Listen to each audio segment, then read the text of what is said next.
El día de hoy vamos a ver el tema de la historia natural de la enfermedad y como les estaba comentando, es un tema muy importante porque en él se van a integrar todos los temas que hemos visto en las semanas previas.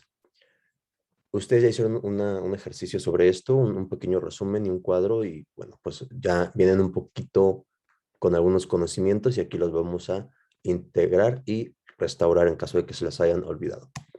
La historia natural de la enfermedad es el curso justamente de una enfermedad desde que inicia hasta que tiene una resolución.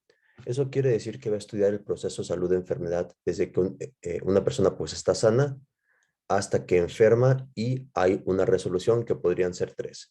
Tenemos que una persona puede enfermar, posteriormente tener un tratamiento, mejorar y terminar curándose. Ese es la primera resolución que podemos tener. La segunda resolución puede ser que esa persona o el tratamiento no funcionó o nunca se atendió y pues esa persona muere. Entonces, esta sería la segunda resolución. Y la tercera resolución es que una enfermedad se cronifique, que se vuelva crónica y esa sería la tercera resolución. Este, este proceso es sin intervención médica, o sea que es un proceso que tiene la enfermedad de evolucionar por sí sola sin que ninguna mano médica sea intervenida. Así que, por lo tanto, esta historia natural de la enfermedad es nada más teórica, porque ya existen las historias naturales de la enfermedad, de todas las enfermedades existentes. El personal de salud las estudia y cuando llega un paciente ya sabe cómo se comporta esa enfermedad. O sea, si llega un paciente con varicela, ya se sabe cómo se va a comportar la varicela y no tengo que esperar a ver cómo evoluciona de manera natural, sino que yo tengo que ahora sí intervenir médicamente porque el objetivo es curar. Pero como para fines de conocimientos o de enseñanza, es el proceso que tiene la enfermedad de evolucionar, pero sin que haya una intervención médica. O sea, los tres posibles desenlaces que puede tener de manera natural. ¿Cuáles son los beneficios de tener la historia natural de la enfermedad o conocerla? Lo primero es observarla. Si yo la observo, voy a saber esta enfermedad cómo se comporta, la puedo comprender y la puedo describir. ¿A qué hago referencia? Que puedo saber a qué grupo de edad afecta más, puedo saber a qué sexo afecta más, en qué época del año quizás, qué signos y síntomas tiene, qué tratamiento puede tener, cuáles son los tratamientos que sí son adecuados, cuáles no. Diagnosticar, detener en un tiempo oportuno y poder dar un tratamiento, pero lo más importante, pues prevenirla. Si yo conozco sobre la historia natural de la enfermedad, pues puedo prevenirla. Voy a conocer cuáles son los mecanismos o los métodos de educación para la salud, de promoción a la salud y enfocarme en factores de riesgo.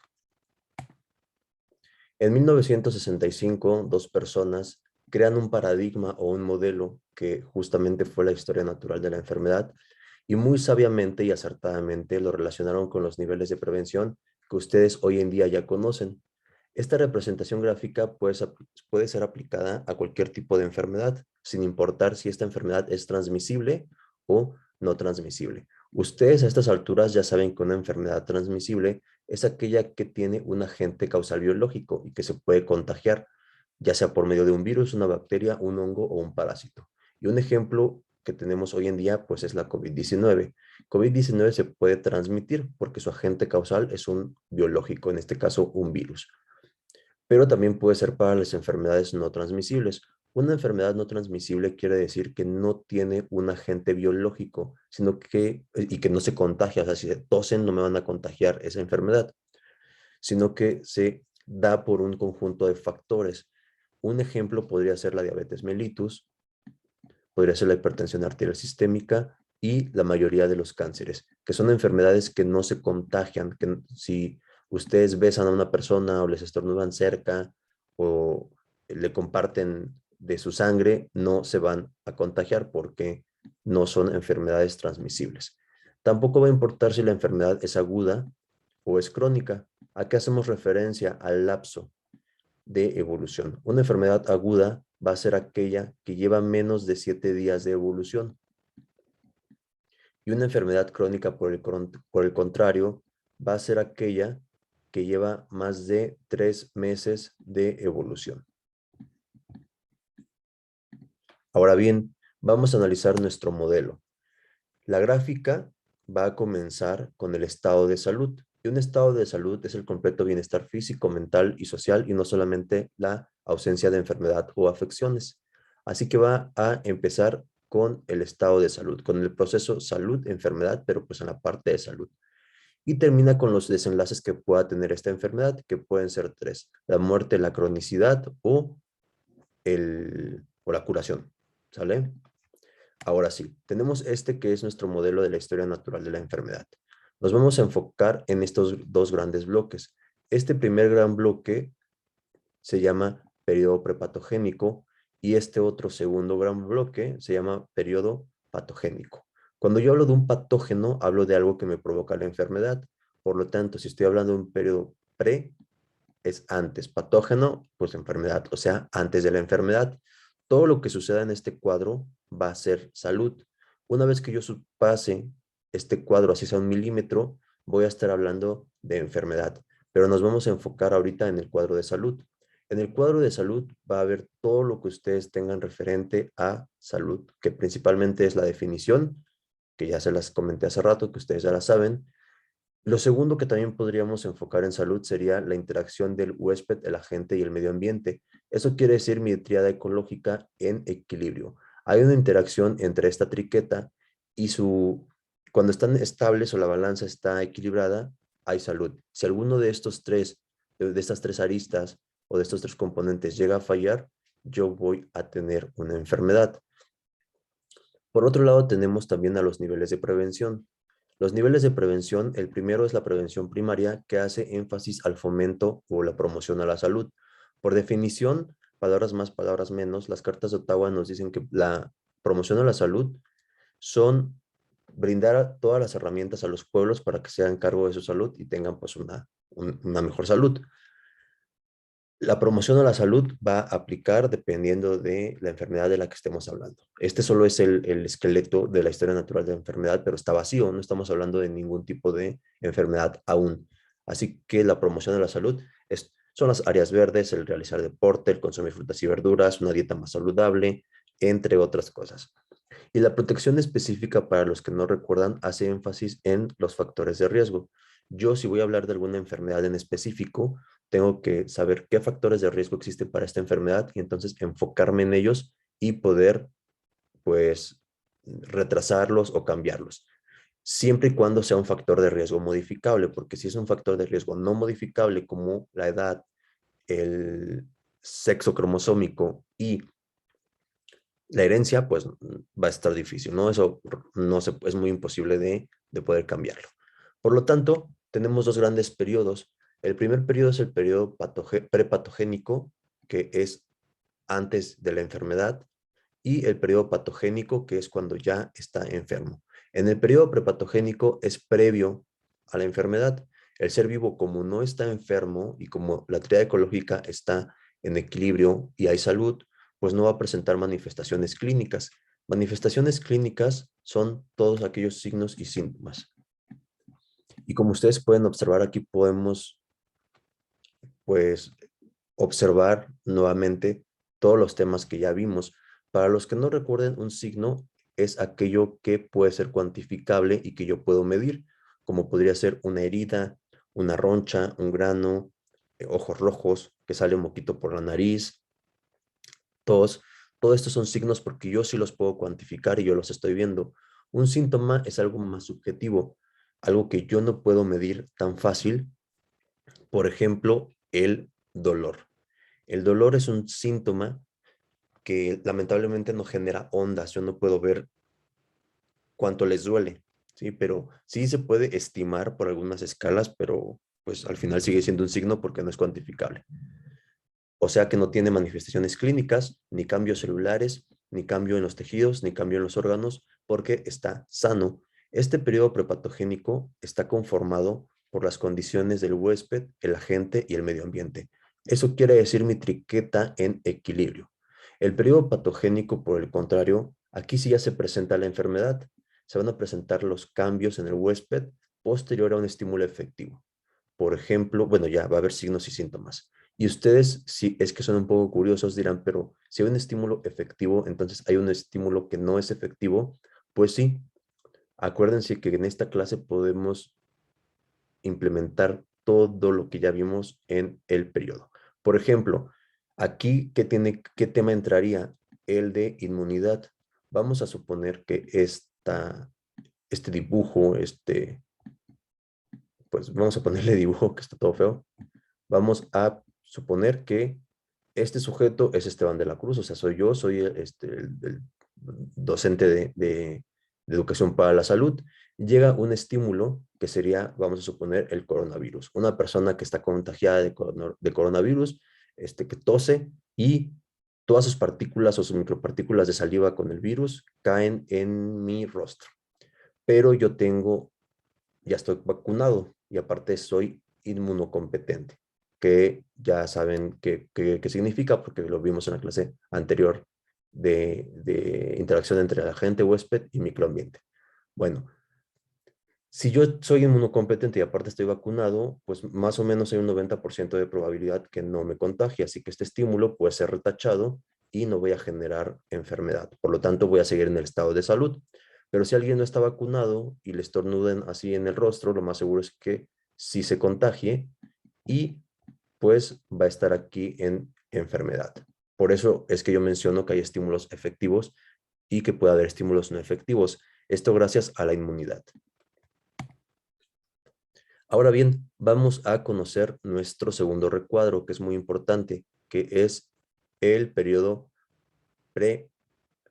el periodo patogénico. O sea, aquí sí ya hay enfermedad.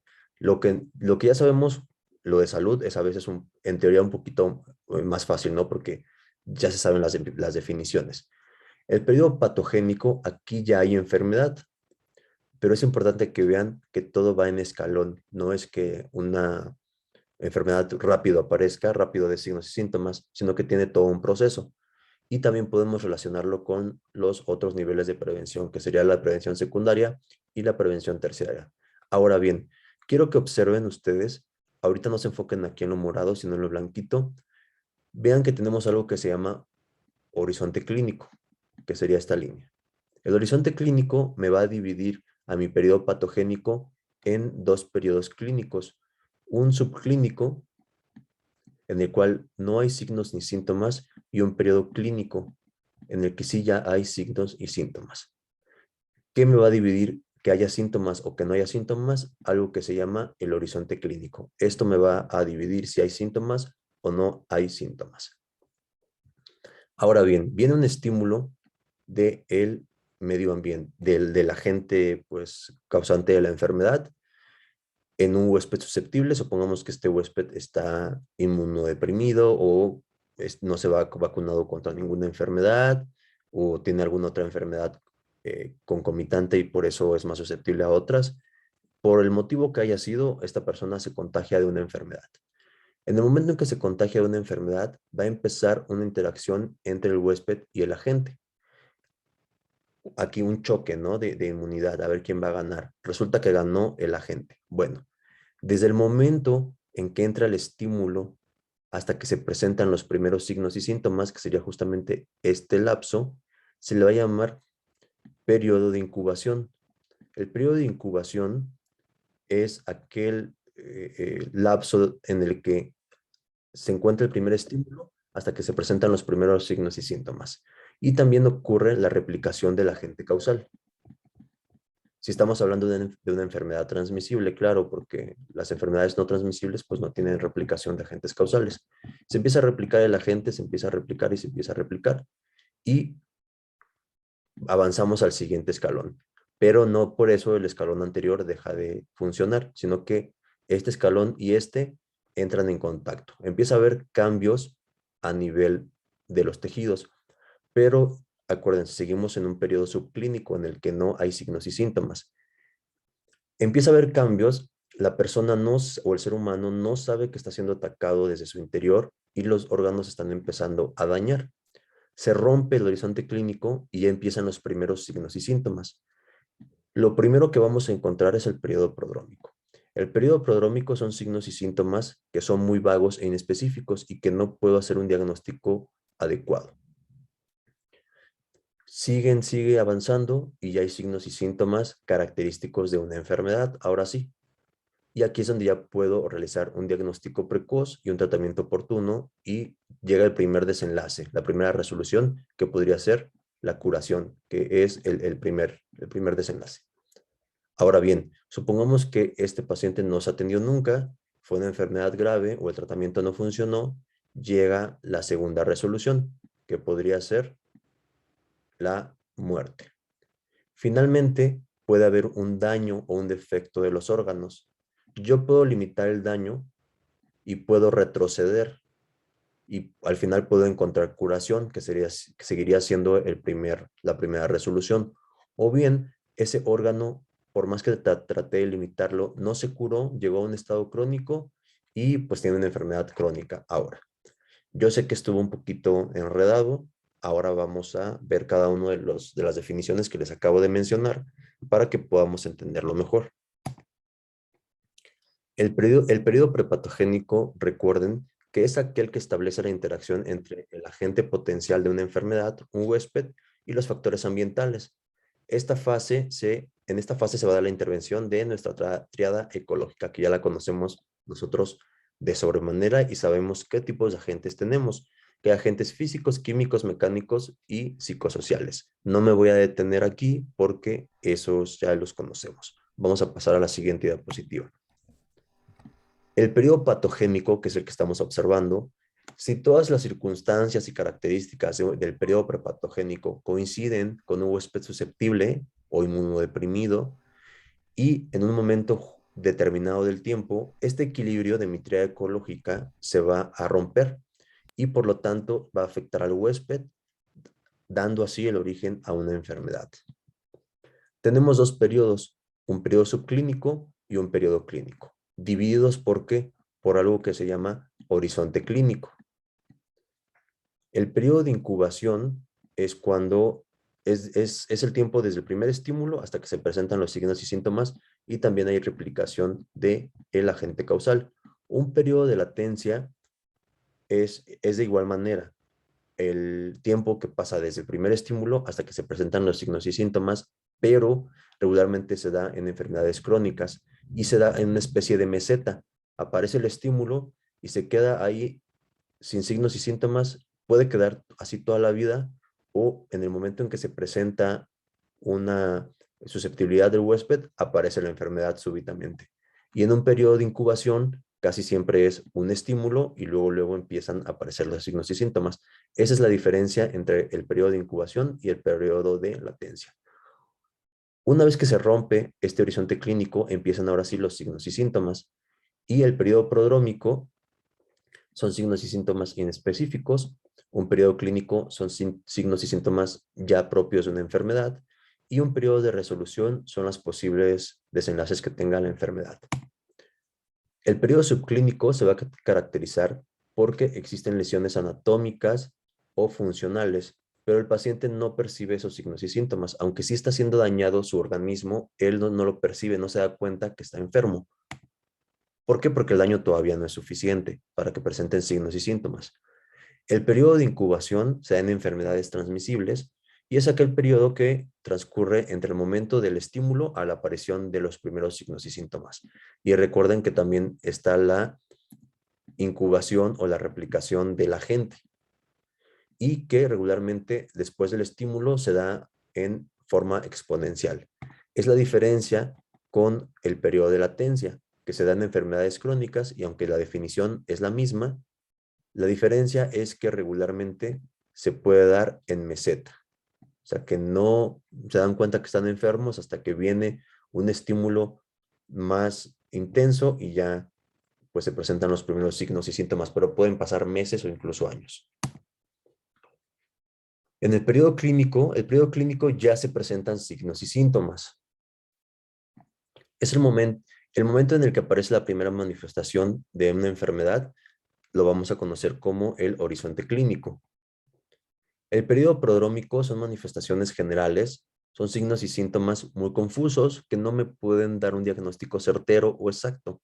Sin embargo, conforme va avanzando la enfermedad, ya son más claros los signos y síntomas. En el periodo clínico, la enfermedad se manifiesta por sus signos y síntomas específicos que van a facilitar un diagnóstico y por lo tanto un tratamiento. Y finalmente el periodo de resolución, que sería la última etapa, la etapa final, la enfermedad va a desaparecer, se vuelve crónica o lo más trágico que puede suceder es que el paciente fallezca. Pero vamos a poner ya un ejemplo de la vida real. Ahorita como está súper de moda COVID-19, vamos a hacer la historia natural a grandes rasgos de el COVID-19. ¿Qué tengo? Lo primero que tengo es mi definición de salud. Un completo estado de bienestar físico, mental, social y no solamente la ausencia de enfermedades o afecciones. Ok, aparte que tengo la interacción de mi agente, huésped y medio ambiente, en el que el agente es el coronavirus o el SARS-CoV-2, como lo llamen ustedes, con todas las características que pueda tener. El huésped va a ser un ser humano y el ambiente es tanto el planeta Tierra como México, como Ciudad de México, como la alcaldía en la que vivan, como la colonia en la que vivan. Y aparte, ¿qué necesito en el caso de coronavirus para que haya una armonía entre estos tres aristas de mi triángulo? Pues lo que necesito es que ustedes estén en su casita y que no estén exponiéndose ni en fiestas, ni en reuniones, ni en restaurantes, ni en plazas, ni en gimnasios cerrados, ni en clases presenciales.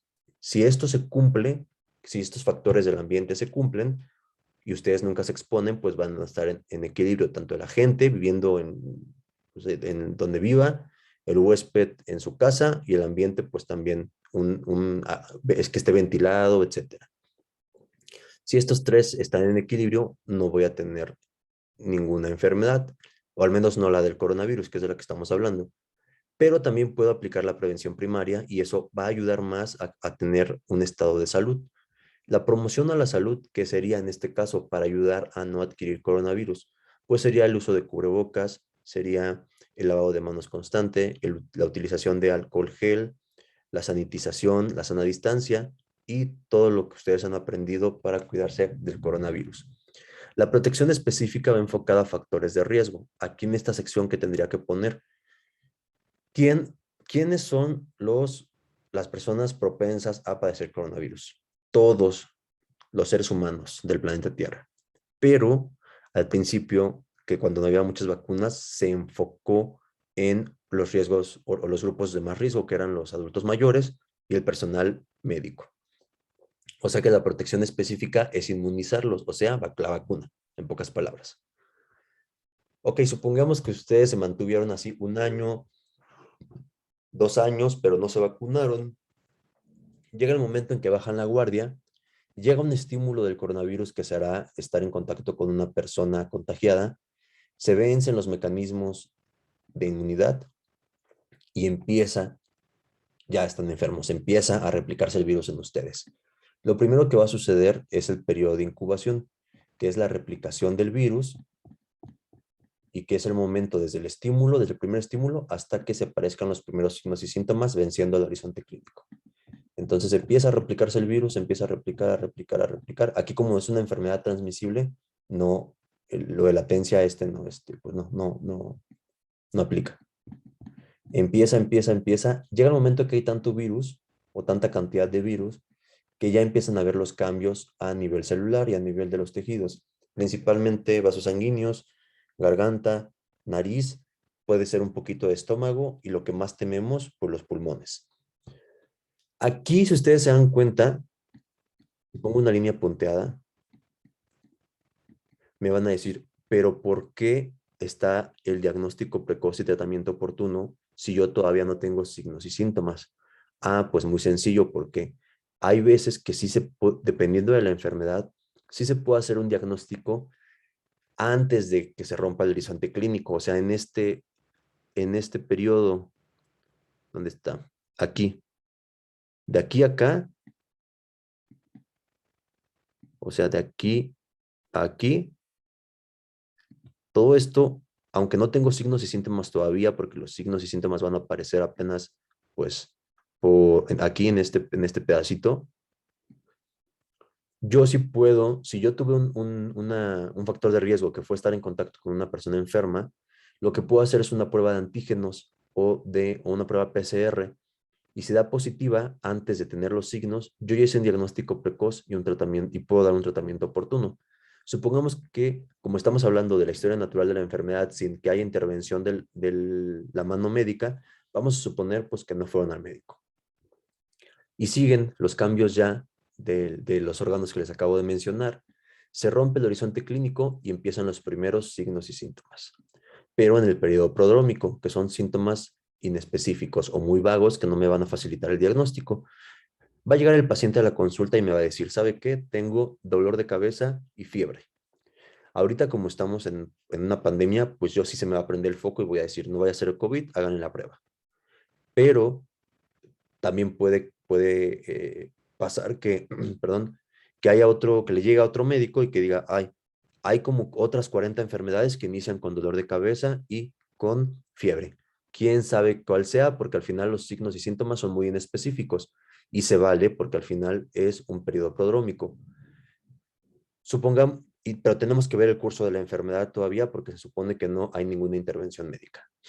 Vienen ya los signos y síntomas específicos que realmente dependiendo de la variante del coronavirus, pues van a ser los signos y síntomas, pero supongamos que lo clásico, que no tienen olfato, no tienen gusto, dolor de cabeza, dolor de garganta, tos, dolor de espalda o de pulmón y fiebre. Si tienen todo esto, ya definitivamente cualquier médico les va a mandar a hacer la prueba y ya se hace un diagnóstico precoz y un tratamiento oportuno. Pero si no van al médico y sigue, bueno, aquí ya sería el primer desenlace, ¿no?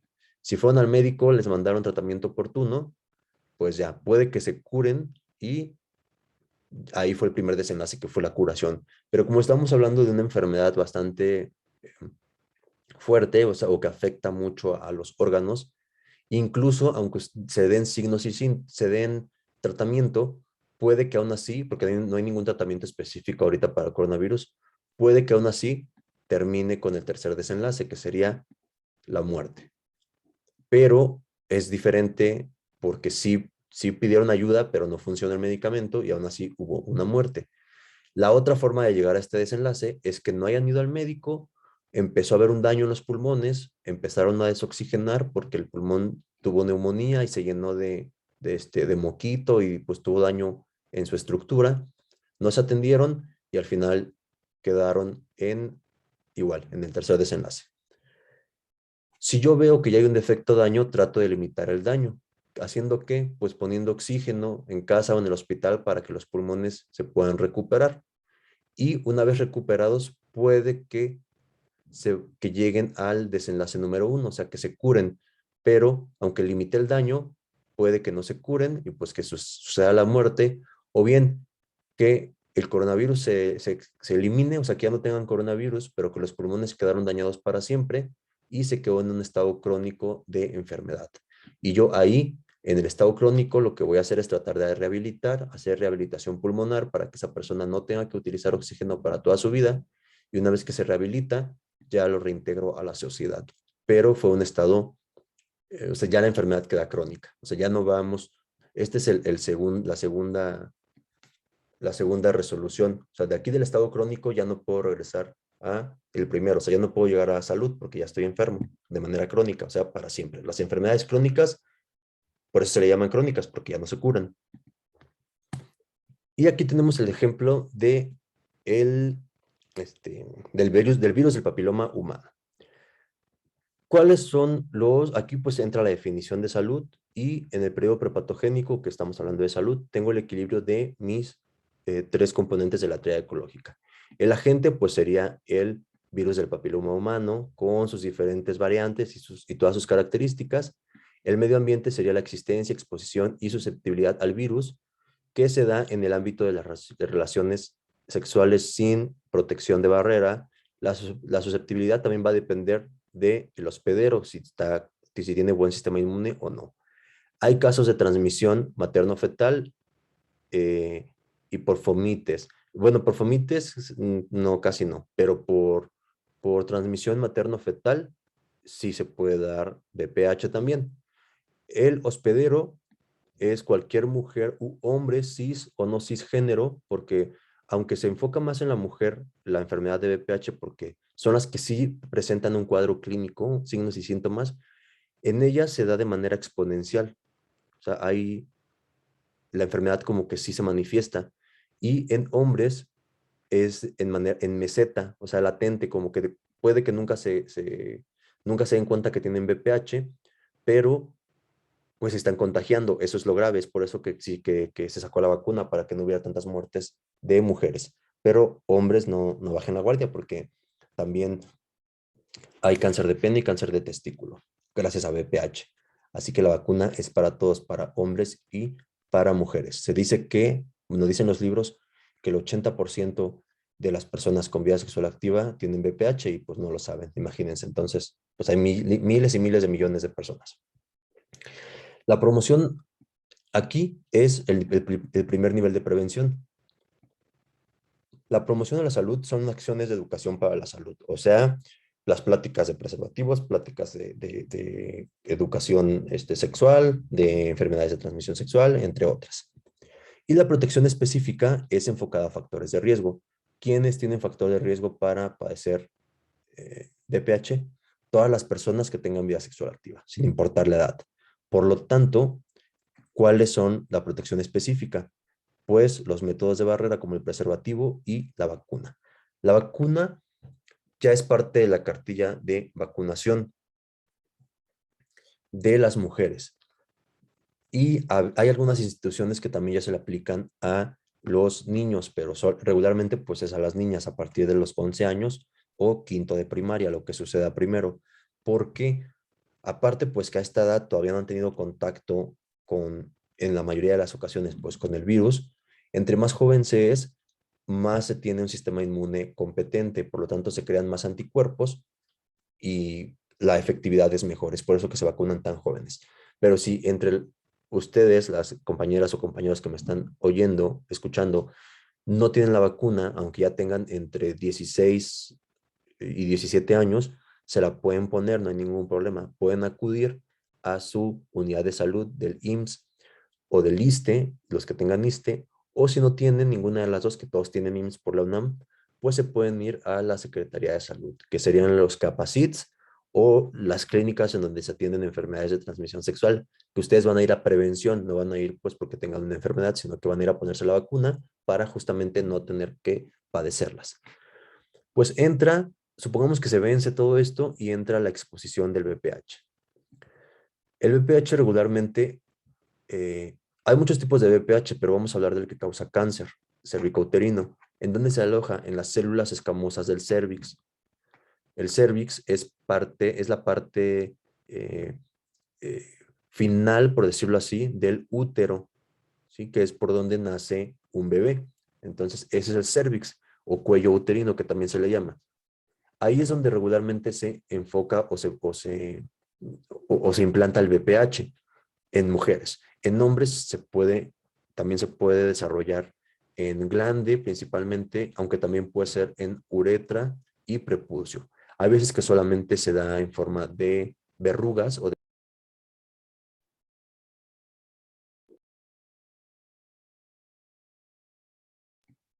Aldebarán, di lo tuyo. pregunto. Me Oigan, parece que el profesor ha salido, así que ahorita va a regresar. ya estoy aquí desde hace rato. Ah, ya regresé. Oigan, ¿en qué momento hasta dónde se quedaron? Porque ya no supe. Estaba hablando del, si no me equivoco, en el punto en el cual nos mostraba dónde es que la enfermedad radica. Pero sí, Y bueno, del VPH ya estamos después no puedo ir hablando. más. Sí, Ah, ok, déjenme les comparto la pantalla.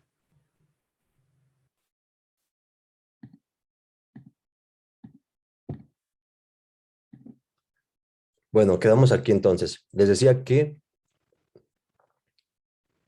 se puede presentar en forma de condilomas o de verrugas, pero realmente el temor más grande pues es que se presente pues que se presente cáncer.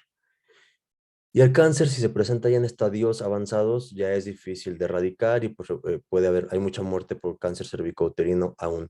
Pero por eso tenemos la prevención secundaria, que sería diagnóstico temprano y tratamiento oportuno. Aquí, ¿qué se hace? Se hace un Papá Nicolau. Si el Papá Nicolau sale afectado, esa es la forma de prevención. Por eso todos los hombres y las mujeres que ya lleguen en algún momento a tener vida sexual activa, tienen que acudir al menos una vez al año o por mucho una vez cada 2 años, las mujeres al ginecólogo y los hombres al urólogo. Sí, que en el caso de los hombres es difícil, ¿no? Que casi no está como esa educación justamente de acudir al urólogo. Pero en el caso del sexo femenino, casi, eso sí está como más normalizado, ¿no? Pues que deben de acudir con el ginecólogo. ¿Por qué? Porque cada año o cada 2 años se les va a enviar como tamizaje y como, justamente como prevención un Papá Nicolau. El Papá Nicolau es una técnica que toma algunas células del epitelio del cervix, se ven en el microscopio y si se nota que hay una alteración, se manda un segundo estudio que quizás las compañeras lleguen en algún momento a escuchar con familiares, etcétera, y se llama colposcopía. En la colposcopía se ve directamente ya el cuello del útero por medio de una cámara, se toma una pequeña biopsia, esa biopsia se manda a un laboratorio y ahí sí ya se especifica si hay la existencia o no de BPH. Y bueno, entonces ya para ese entonces, cuando se hace un diagnóstico y que ya vemos que hay algún tipo de cáncer, ya se trata de limitar el daño y ya va a ser quirúrgico. O sea, se va a retirar ese órgano de manera quirúrgica, pues para limitar el daño si es que no ha invadido otros órganos. Si se limitó solamente al útero o al cuello uterino, se quita toda la matriz, esperando pues que ya no haya más cáncer, pero puede resurgir en algún momento. Bueno, ¿hasta aquí tienen dudas de la clase? ¿Alguien tiene alguna duda? O les empiezo a preguntar. Porque acuérdense que aquí podemos preguntar sobre todos los temas. Voy a dejar de grabar un segundo.